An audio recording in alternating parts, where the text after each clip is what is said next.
Hi, I'm Victoria, and welcome to Mum's Time to Shine, how to connect to your soul's purpose and pursue it without sacrificing quality time and connection with your family. Today, we're joined by Sarah Grandinetti. How are you today, Sarah? I'm fantastic. How are you? I'm great. So you're in California right now, aren't you? I am. Sunny, bright, yummy California. Oh, awesome. It's not quite as warm here at the moment, I've got to say, but thank you so much for joining us. So Sarah is a certified access consciousness facilitator, an owner of Salon Mix, a hair salon, and a mum. And within the access, you actually do teach quite a lot of different types of classes and stuff as well, which is super cool. Yeah. So, Sarah, one of your friends calls you the instigator of possibilities. And when I read that, I was like, oh my gosh, I want my friends to call me the instigator of possibilities. Well, when she said it, she texted me and I said, oh my gosh, that's going on my Facebook page. And I think I even have it on my business card now because it just was like, that's so cool. Thank you for that acknowledgement. Yeah. And so do you just make stuff happen? Is life about making things happen, making the possibilities? That's interesting. I get that. Of course, you can go out and like make things happen, and you can do the doing. But sometimes it's the beingness that creates possibility. A lot of times, it's kind of where I'm willing to look from that creates different possibilities. And I can't do anything. I can't do anything if it's not fun. Like I literally can't do it. So I'm always looking for the fun and which then creates different possibilities. There's no such thing as a problem. So if something comes up, it's like, okay, cool. Like what is this actually bringing or actualizing in the world, in my life, that if I were to look at it as a possibility and fun and create from it, that it'll actually launch me to something totally different. So. And that's a great thing about working with consciousness, really. It's about accepting, Gary and Dane always say about accepting everything. So we've kind of been conditioned to not accept the bad and only accept the good. And really we kind of, we shouldn't be doing that, really, eh? Like it's kind of stopping us. It's blocking us from really getting to those awesome possibilities. Absolutely. It's an awesome awareness because a lot of times we fight against things and we can't actually receive from them if we're fighting against them. So I will say for my life, some of the greatest leaps forward have been the choice to embrace the things that are uncomfortable, that I didn't see coming, that others would say are like the worst time in your life or whatever. It really has been those times that I grew and stretch my bandwidth even further than I knew was possible. So, and had I resisted that so much, I would say that the stretch of my being would have been less. And I'm not saying I haven't resisted problems because I have absolutely resisted, but I mean, absolutely. And, people close to me would definitely tell you so, but every day is a lesson and a journey. And I think that when you have tools like the tools of access consciousness and just merely staying in the question turns those problems into possibilities.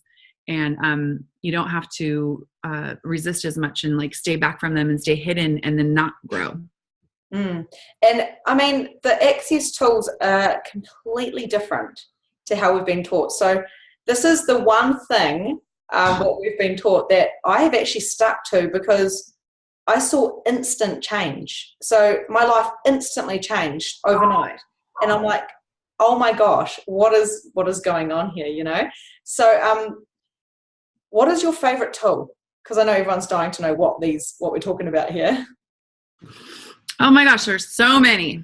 Well, when I explain access consciousness to my friends or my clients or, family, whatever, the way that I go about explaining it is probably what would be my favorite tool. And that is living life from the question. There are amazing, kind of starter tools, but today I was even talking to someone on the phone that works for me and she got stuck in a meeting meaning stuck, like she didn't know what to say or do because someone reacted the way that she wasn't expecting. And she said, it was like crickets, Sarah. And I said, okay, like next time, would you just ask a question? And she said, well, what question do I ask? So what if there's no right question? What if just question alone will change the synapses of someone's brain often to wonderment? And instead of into conclusion of how this isn't going right, or this isn't something I'm liking, or blah, blah, blah. I told her, I literally said, you can ask her like, what planet is the third from the sun? You can ask her what color is the moon. Like, it doesn't matter what question. Yes, there are questions that are going to be like more expansive and whatever than that. But what if just asking a question takes the mind out of conclusion and you start to look for possibilities? So if I was in a heavy place and you asked me, you know, a question like, what's your favorite flower? I would have to go to a space of like, what is my favorite flower? And it changes the energy immediately. And so that's kind of like a simple way to explain living in the question and living your life from that space. So anytime something comes up that's like super heavy, instead of looking for the right answer, the this or the that, because a lot of times in life, unless you're like on a multiple choice test as a kid and you get like 5 possible A, B, C, D, like 4 or 5 opportunity or possibilities as answers. Generally we're looking at like, do I go this way or that way? But we don't see all the possibilities in between because we're looking at like the right and the wrong or the good and the bad.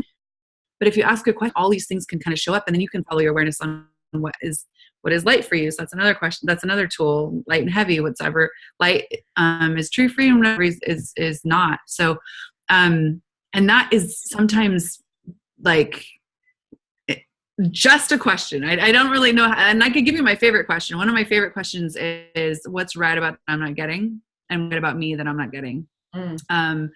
So even as a parent, there's how much wrongness is in parenting and how we're doing it. And if we're doing it like our mom wants us to, or we're doing it like the neighbor across the street who seems to have it all together wants us to, or the teacher at school wants us to, if you're actually looking at like what's right about you and how you choose to parent and how you choose to be with your kids, and things come up with your kids, we're so conditioned to like not let our kids fail and to protect them from the world. And when things come up, I'm like, okay, what's right about this that we're not getting?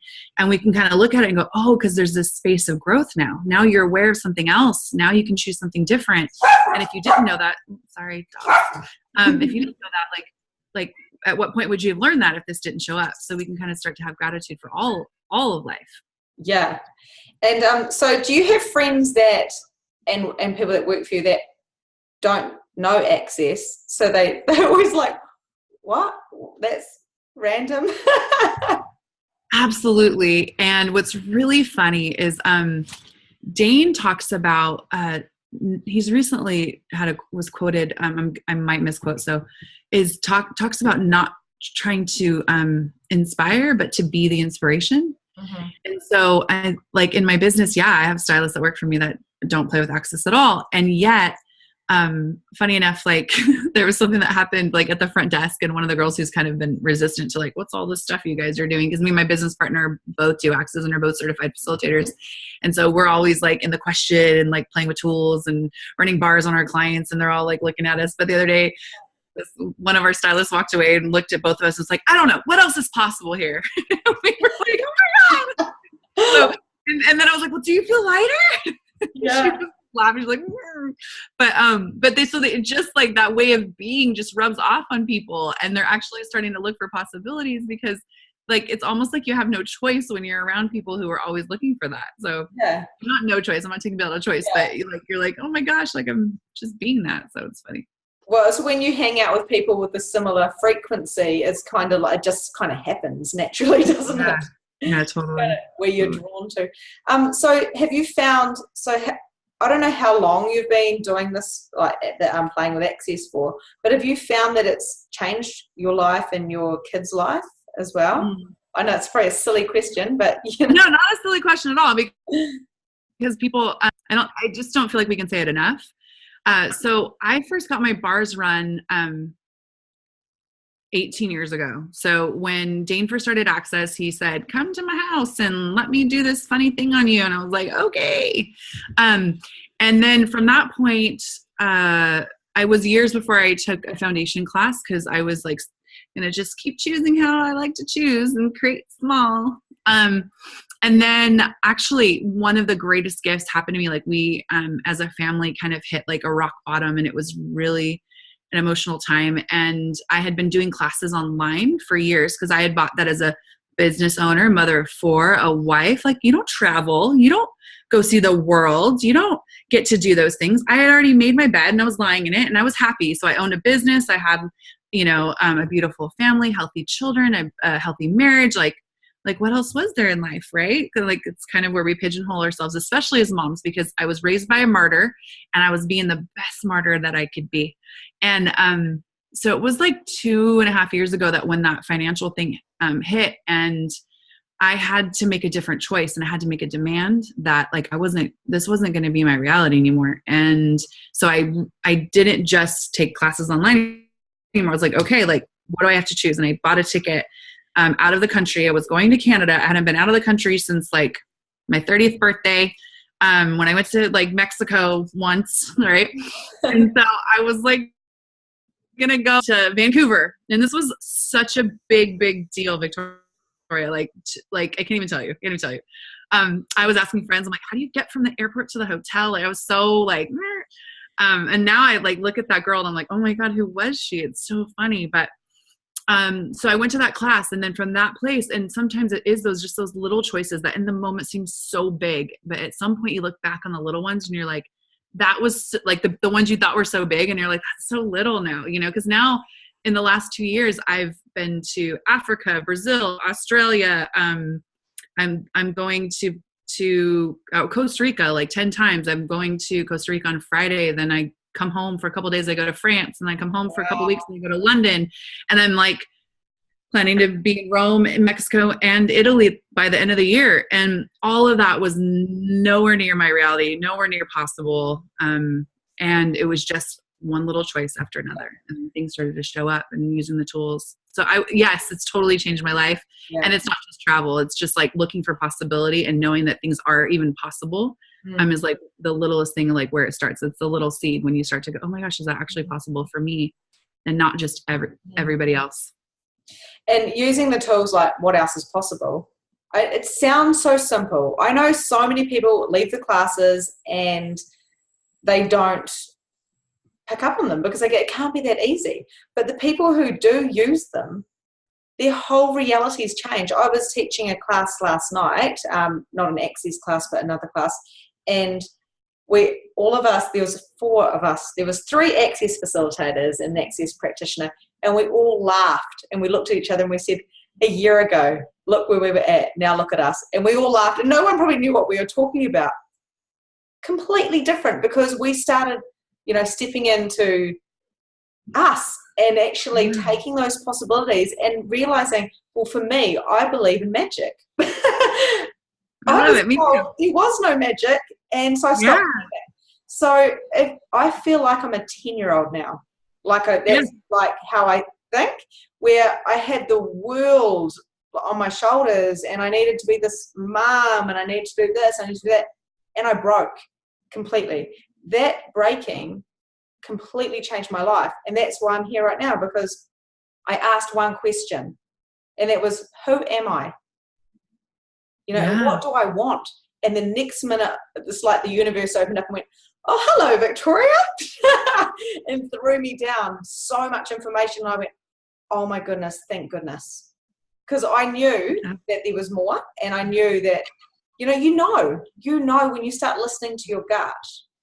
But yeah, so very, very. And so many people know so long and then don't have a tool or a way to start choosing. And that's really what the Access Conscious bar class kind of opens up. Like, you learn around the bar, it's really awesome, like starter tools on how to kind of get the awareness that you're talking about.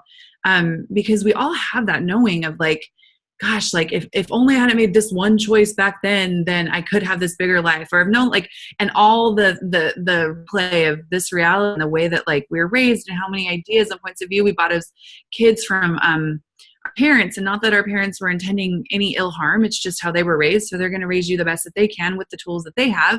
Mm-hmm. And then we just kind of keep patterning this type of beingness. And when you start to like unlock who you, like you said, like, who am I? Like, who am I? And it is that crashing down thing that you talk about, or like, I didn't know the word you used, but it was like, oh my gosh, like it just kind of crumbled or whatever. I'm sorry if I'm misquoting you, but that's that thing that I'm talking about, that it's that, what if that isn't a problem, that's actually like the ember that's required for you to light a match.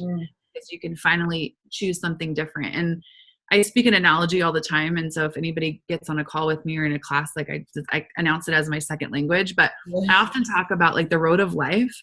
Like if you ever just been on a blank road and you're just driving for hours, cause whatever, like in California, like if you go from here to Vegas, like there's just a road of like mountains and dirt, and it all looks the same for like 3 or 4 hours.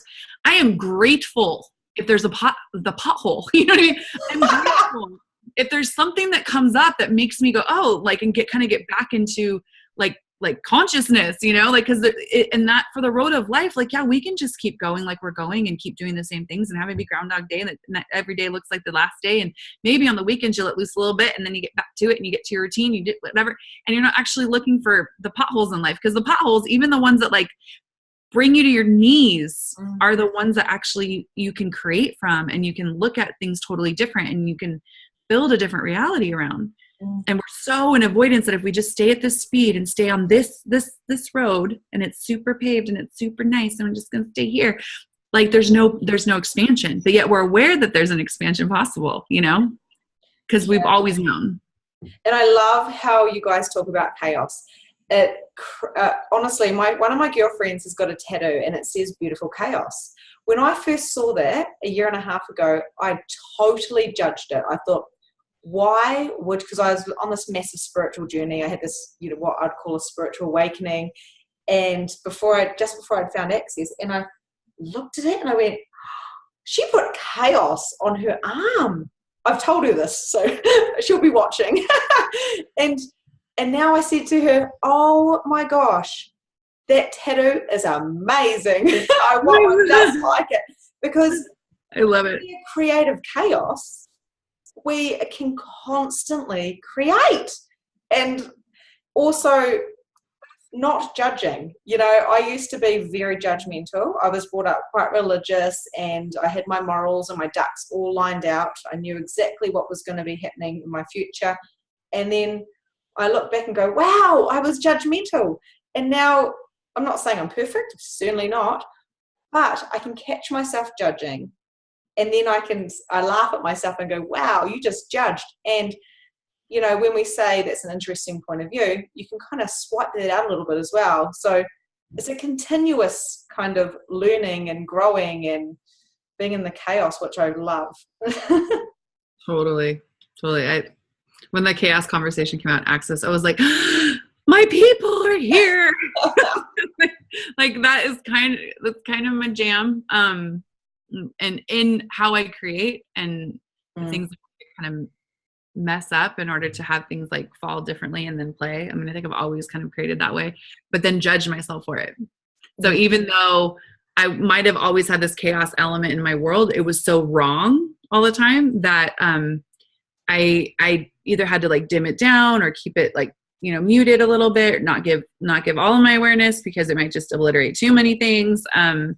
And like, that was such an invitation for me to be like, oh my gosh, we can create from chaos. Like the thing I've always known, but I couldn't actually say because I was judging it. So yeah, absolutely. And I've been told many a times, Victoria, you need to simmer down. You've got too much on the go. A person who works for me actually said to me one day, I think you need to stick to one thing. I rang up my husband. I said, I think I need to fire her, because I will not have somebody tell me to stick to one thing. Who does she think I am? Like, I was actually quite upset about it for about 2 days until I realized it was just a point of view she had. Yeah, and it's also a hairstylist thing. I will say, I think we're running like, you know, in my salon, I'm running like 2 to 3 chairs at a time. One time I have to jump from chair to chair, be totally present what's going on with their hair. And then you have the chemistry of it all. You have the lines of it all, the perfectionism of it all. And then having to stay present with your being and their being and deliver a service and be there for what else they require beyond hair. And so I'm with you, girl. I totally get it. One thing. What? Yeah, one thing. And the thing is, when I don't have anything to do, I start feeling a little bit depressed, to be honest. I love creating. That's the speed I work at. So that brings me to talking about salons, I've actually recently shut down my salon because I haven't cut it off completely. I love my clients, but it became quite heavy for me to do. I've been doing it for 18 years. How do you find the energy? I know it's probably always like a asking questions, juggling act, but between your access, your creating, with your styling, and having those conversations with every different client, because we do put 100% of our heart and soul into our work. So, what do you do? I would say that one of the very greatest gifts that I've given myself is, and not even knowing maybe I did know. Okay, so I did know, is loving what I do. Mm-hmm. And I've watched so many women, men alike, like come sit in my chair, and like one of the biggest things in the world is that they hate their jobs, but they're going to it every day because it's a means to an end. And if you're only choosing something because it's the means to the end, then how much of the end is actually your focus? And I'm like actually saying the end of your life, like not like physically in body necessarily, but like you're cutting off your life. And what if the purpose of life was to have fun and have joy, and as they say in Access, like money follows joy. So if you're having fun with what you're doing, the energy stuff, like, of course I have tired days. I mean, this week has been one of them, a whole week of it, but there's something about that exact choice of choosing to do what I love, that when I walk in that salon, it doesn't matter how tired I am. Mm-hmm. It just doesn't matter. And there are questions, like we have kind of a thing at our salon, like out back, it says LYPH, which is leave your problems here. Mm-hmm. Because the one thing you don't want is when you're going to sit down with the hairstylist and she's telling you about all her problems. Like you're there to talk and be heard, and it's not the stylist, platform.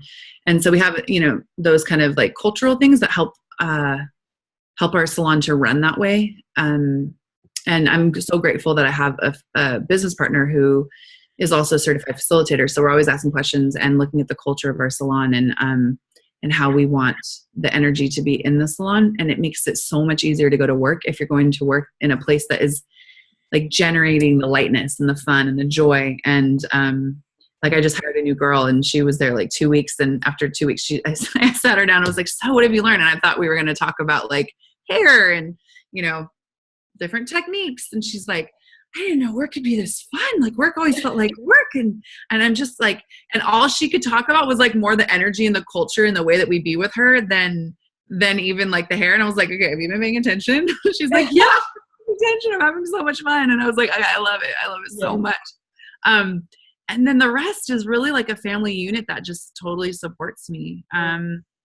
My kids are so cool, and I haven't put it in their world at all. I mean, other people try, don't get me wrong. Other people try hard, but I haven't put it in their world at all that like I feel bad about traveling or anything like that. So it's not like, I'm so sorry, I'm going to miss. It's like, okay, cool. Like, let me know what you create. I'm so excited to like, hear about it when I get back or whatever. And then they get really excited to present to me when I'm home. Mm-hmm. And, I leave energy in their worlds when I leave, so they don't ever miss me. I leave part of me, like I stretch myself enough to where like they know I'm there. I check in energetically all the time when I'm traveling for Access. And yeah, like I think when your blood beats with possibility, the tiredness isn't relative anymore. Does that make sense? Yeah, and I think actually you made me, you didn't make me, but I had an awareness during that conversation, because the thing that you pointed on is you've got your tribe of stylists and your business partner. And I love my clients, love them. They're like family. But I don't work with anybody. And by not having that person to bounce off, I've always loved working with people. I'm still friends with every single person I've ever worked with, and best friends with a lot of them, and bring them up even if I've worked with them 10 years ago. But it's, tapping into, that wasn't working for me anymore. But, if I had a salon with people, and that's about being in that questionnaire, so that actually just brought up for me, it's because I wanted to be with people and bounce off people. as well. So just interesting there. Absolutely. Yeah. I don't think I could do what I do if it weren't for the people.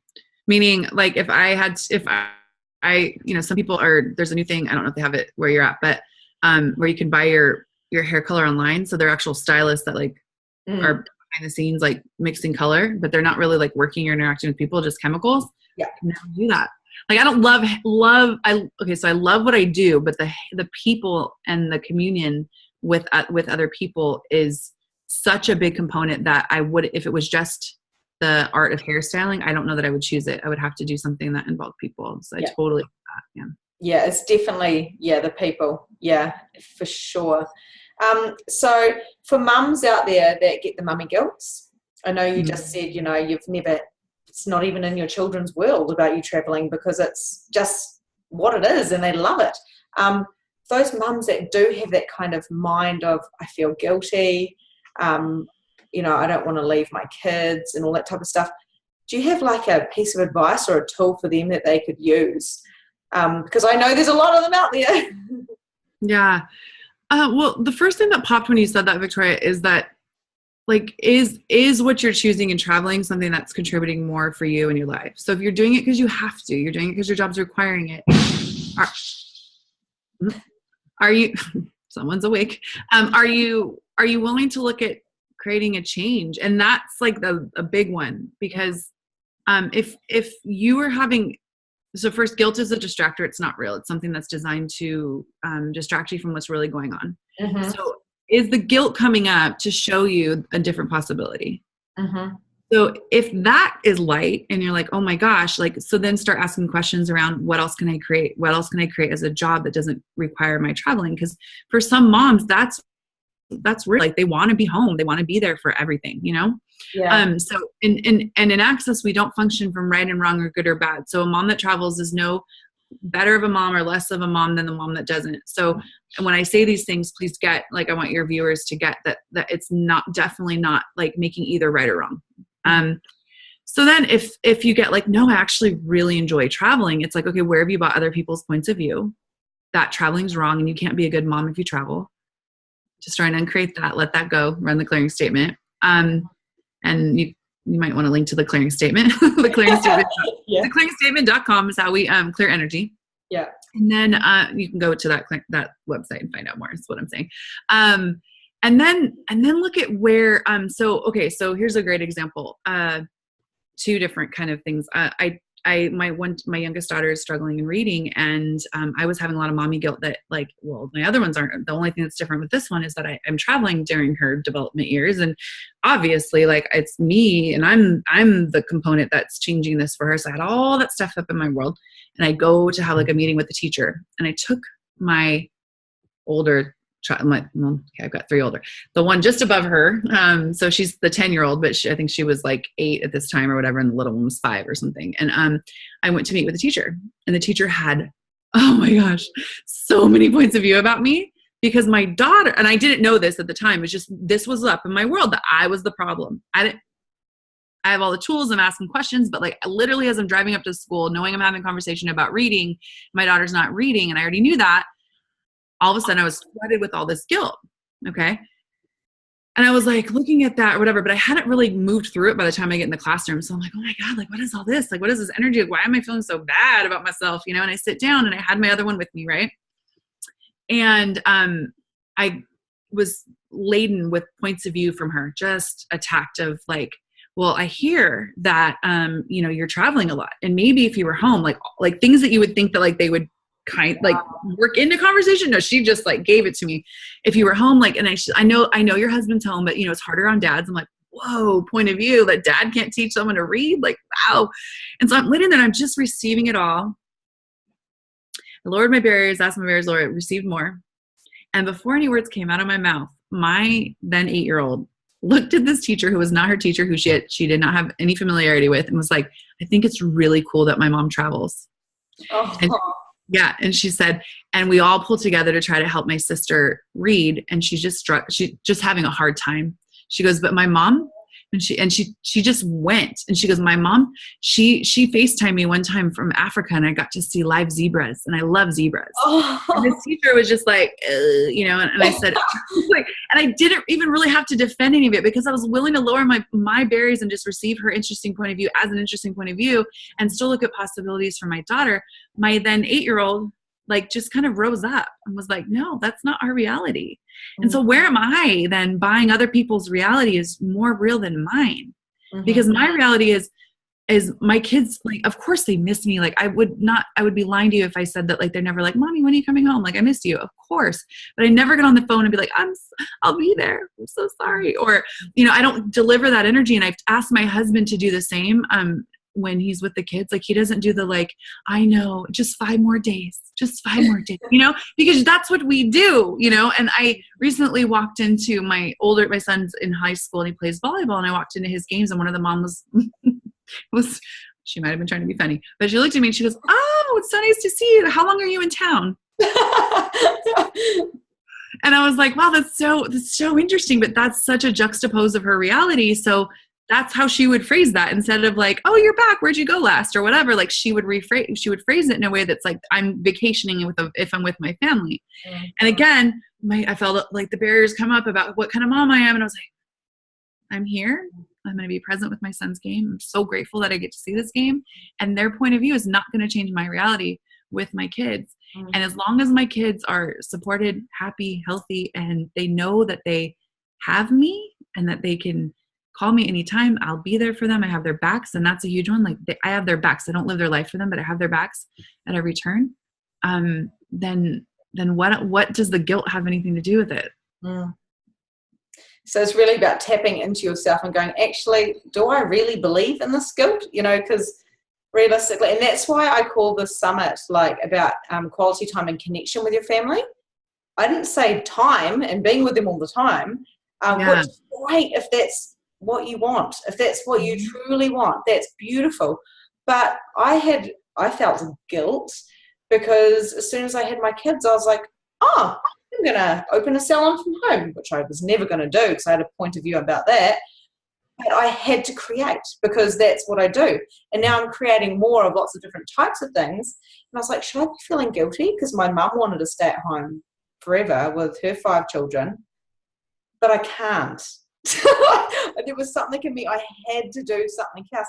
Doesn't mean I love them less. It means I can have quality time and connection with them, but I can go in an evening and teach a class, or on a Saturday, or travel for work, so it is really about choosing what's right for you. Absolutely. What kind of mom are you? And if you're willing to be a bad mom or dad, but if you're willing to be a bad mom, meaning be anything that someone else will judge, because you're never going to be right, because right is not real, and neither is wrong. But if you're willing to be seen as a bad mom, then you actually have so much more freedom to choose what's right for you and your kids.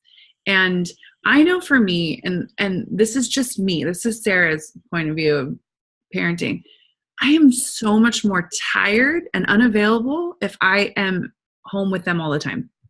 And that is not because I don't love them and don't enjoy them, but that is more like, so when you talk about going to the salon and how do you do it and have the energy, because that is actually the way that like me and my energy work in creation. So when I come home and or can be with them on the weekends, or we can go on a family vacation or whatever we choose, I'm not as tired as I would be if I were with them 24/7, and I can be more present.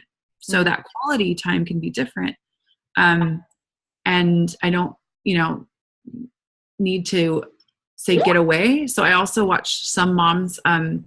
So here you're a working mom. You're like, if I was just staying home all the time, things would be, so much better. And then I watch some moms that get that, and they're like, oh my God, I just want to get away from my kid. Like, someone get me out, and they're like looking to like just go to the grocery store alone, or go to the bathroom alone for that matter, because they're just like so inundated. My cat is now going to get in the Zoom. And so it's just really asking the question of what's like light and right for you, and not having to follow any standard. If your mom stayed at home and had, a home cooked meal every night and, baked baked from scratch like some moms do. Yeah, that sounds like my mom. Yeah, like what a great gift. And Yeah. if she totally loved it, then Yeah. good on her. That's amazing. And I might not be that mom. And I was for a little while. I was not, say, the breadwinner and working outside the home as much. I did do all of that, keep all the information in the head, like where every sock was and when every paper was due and every sports practice. It was all in my brain and maybe my iPhone. But so and now the roles have reversed, and my husband is like completely stepped up to support what he knows we want to create as our future. And that right now is me doing what I'm doing. That's awesome. And it's the same with me and my husband. I actually stood back and said, I'm waiting for you to go create your business and I'll be here because you're the clever one. That's what I'd say, because he's the brains. Yeah. And, well, he did well at school. So, you know, and then I went, oh my gosh, that's the funniest thing I've ever heard, Victoria, because you're the ambitious one, or just to put labels on it, you know. And I said, by the way, babe, I've decided you can do whatever you want because I'm going to step up and start creating more. Okay? And he's like, oh, about time. And I was like, yes. So now when I'm doing this stuff, he's 100% go for it, Victoria. And, you know, it's about doing what's right for us. Yeah, absolutely. And constantly tapping in. So someone told me I did a 40-hour week and they said, oh, I think your kids really need you right now. And I said, well, actually, I've tapped into what's going to contribute to my children and my family. I'm taking them on a 2-week vacation at the end of this 40-hour week, and they've got me completely. Yeah. And we're at the beach, and they've got me all the time. And I was like, so, and they're like, oh yeah, whoops, sorry about that, because they judged me straight away. But yeah. Totally. Well, thank you so much for your time. That went really fast. So lovely to talk to you, and yeah, it's just been amazing. And I know it's quite late there, so I really appreciate it.